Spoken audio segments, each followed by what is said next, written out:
It's time now for the political analysis of Fromm and Fuller. Al Fromm, former political advisor to President Bill Clinton, and Craig Fuller, former political advisor to both President Ronald Reagan and George H.W. Bush. Good morning, all. Al, a good friend of yours a couple of years ago said it was the economy, stupid, regarding politics in America. And maybe we could revise that a little bit to say that it's inflation, stupid. Both of you have been sounding the alarm, political alarm, about the significant consequences of high inflation in a political year. And yet Joe Biden is actually seeing some progress, particularly with the recent reversal of Joe Manchin and his approach to federal investment programs. How does it look right now from your point of view? Well, as you know, Dave, that all year I have talked a lot about the importance of inflation.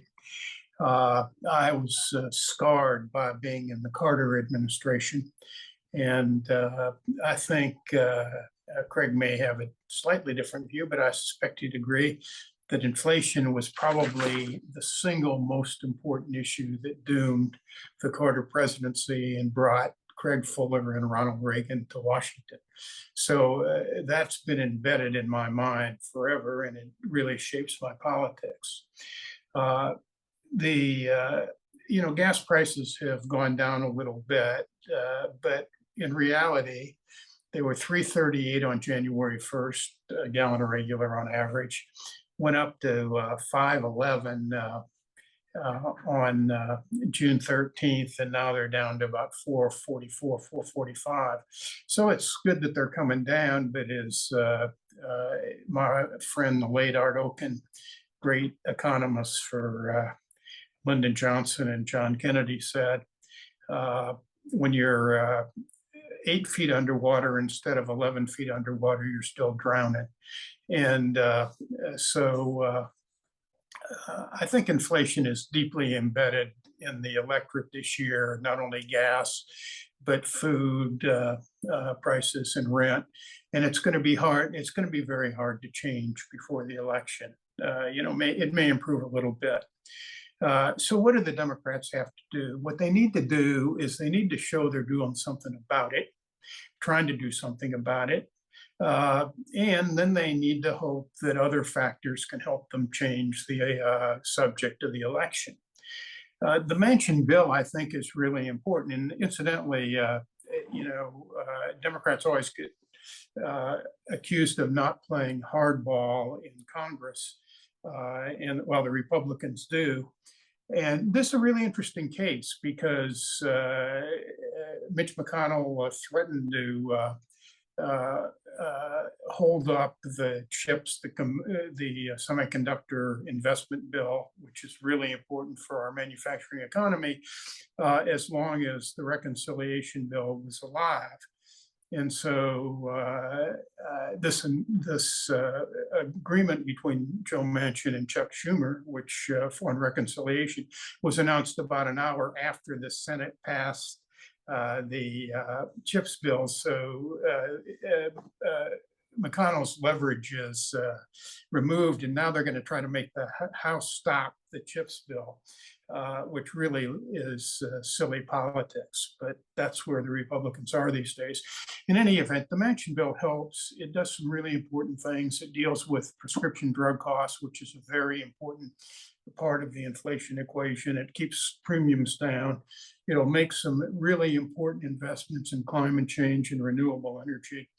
And most importantly, it'll reduce the deficit because it's going to raise taxes, but not on you or me. It's going to raise taxes on corporations who avoid taxes with a 15% minimum.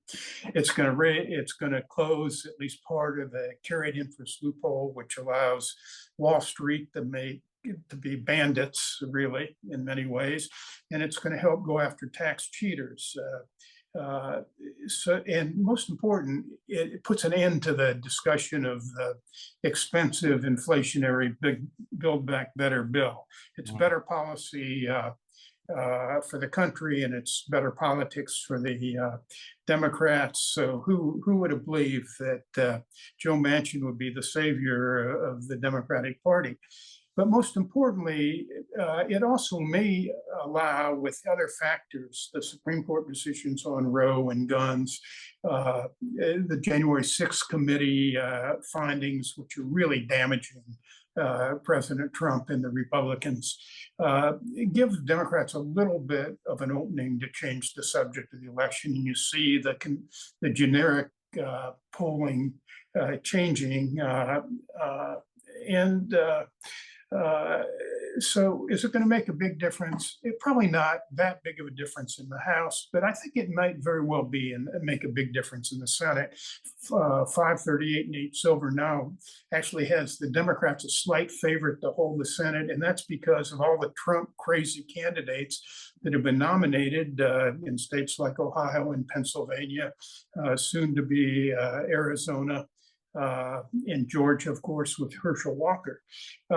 There's one other factor that could really change things, and that is if Trump decides that his only salvation is to get in the race now and makes the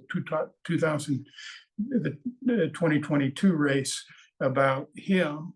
That could change the equation of the race enough to really help the Democrats win some governorships and keep the Senate. Again, I doubt it'll change the House. So my word to Donald Trump is, Bill Cullen used to say on The Price is Right, come on in. Craig, too late for any kind of change in the midterms? Oh, I don't think it's too late. I subscribe to what Al said. I was thinking, Al, of our friend Howard Baker and the phrase he used to use, which is everything that needs to be said has been said. I just haven't had a chance to say it. Because I think Al's description is completely on target. The line that's the economy stupid is right up there with another one, which is what have you done for me lately? And in this case, what have you done for me lately may be working out better for the Biden administration than we could have thought. I don't know whether it's enough to overcome the slow start. I do think there's a rhythm to presidencies.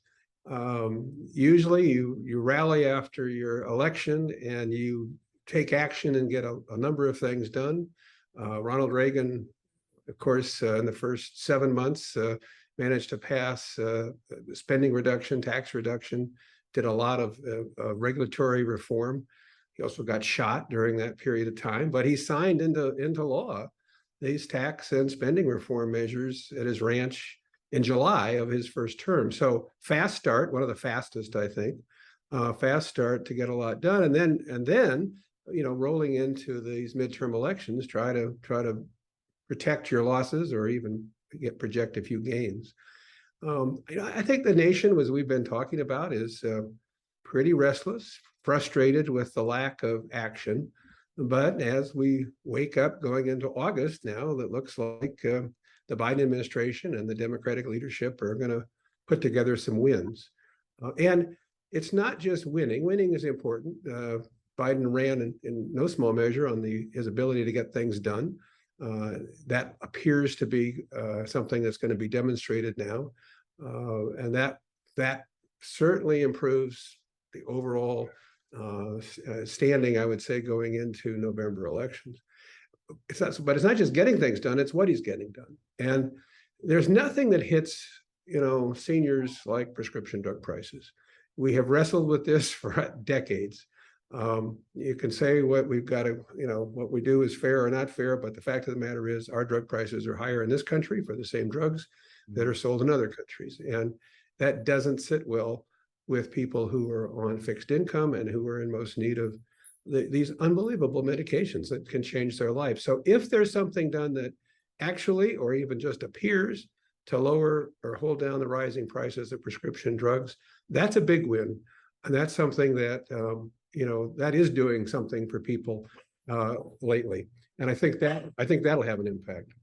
I think the inflation issue however, is a real challenge, and the president has very few means by which to deal with it, and so that's going to be the offsetting issue. And so, if you follow the "What have you done for me lately?"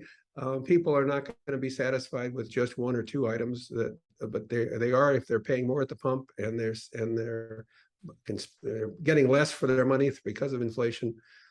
That's going to hurt. So I think it's pretty dicey still for Democrats going into these midterms, but I do think, as Al says, it may well change the complexion of the Senate races enough for Democrats to hold at least one of the two houses. You know, Al, even the cynics were slightly shocked by Manchin's turn. Is there any kind of sense on your part of why somebody like that would be so clearly against these kind of investment programs and then change so rapidly? I think there are a couple of things that I think are probably important. I mean, I've known Joe Manchin forever, and Joe Manchin, I mean, he's a West Virginian.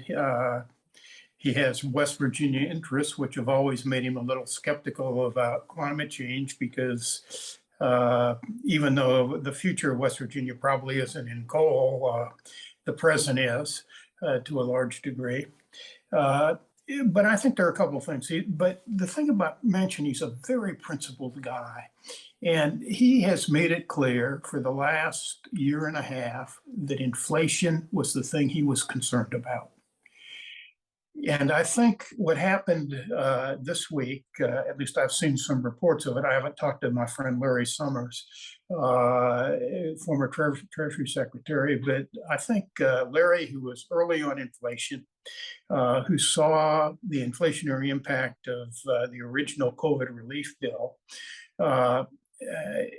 talked to Manchin this week and convinced him that this bill, with the way they put it together, with a $300 billion deficit reduction, would actually fight inflation. And I think that was his greatest reservation, that he just didn't want to pop spending on spending and not do anything about inflation. So I think there are a couple of really important things about that. One is presidents, as Craig said, can't really do a hell of a lot about inflation, but what they can do are make symbolic moves. And cutting the deficit and basically pulling back what started out as a $6 trillion bill and then went to a $3.5 trillion bill, and turning it into an anti-inflation bill that reduces the deficit by $300 million is a pretty good symbol to take to the electorate. It shows that something that Biden has not been particularly good about doing, which is reacting quickly to changes in circumstances, they finally figured that out. And I think the other key, actually, to this election is whether the threat of where the Republicans are going and the autocratic nature of the new Republican Party and the fact they stand for nothing and didn't have a platform in 2020, and all those bad things will allow this midterm to be different than previous midterms in the sense that Biden's approval ratings are not going to come back very much. But it is possible, and the polling is starting to indicate now that there's a substantial split between the support for Democrats and the support for Biden. And if that happens, that will really turn to the Democrats' benefit.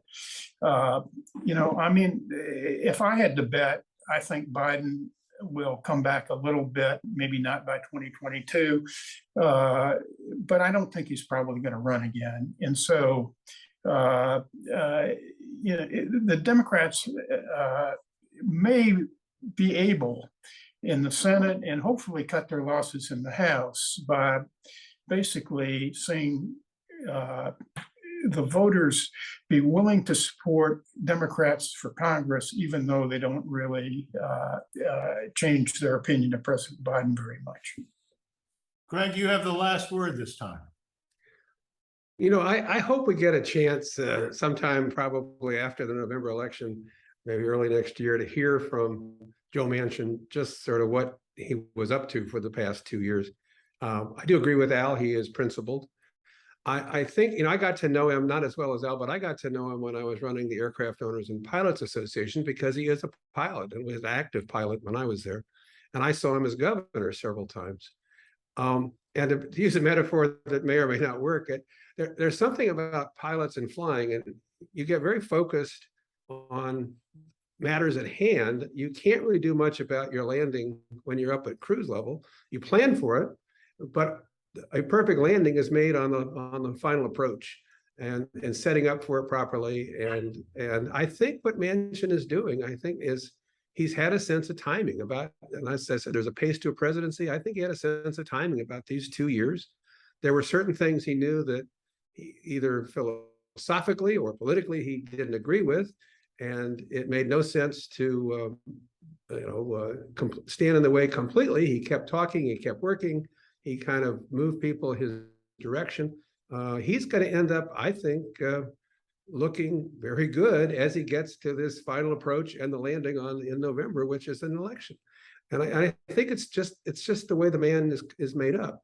I hope they'll talk about it. I think you have to give a lot of credit also to Schumer. Senator Schumer, as a leader in the Senate, clearly had to sit and have long discussions and deal with Senator Joe Manchin, and the two of them had a meeting of the minds. And whether that means that Joe Manchin has a greater role if the Senate's led by Schumer in the future or not, we don't know, but wouldn't surprise me.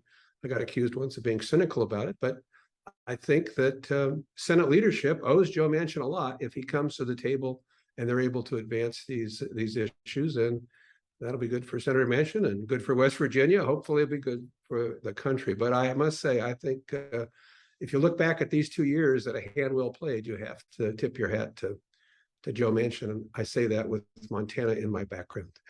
The Democrats need Joe Manchin because his greatest gift to the Democrats, even though the progressives don't understand this, is that he made him the majority party in the Senate. And he could deal with the majority leader as opposed to Mitch McConnell being the majority leader.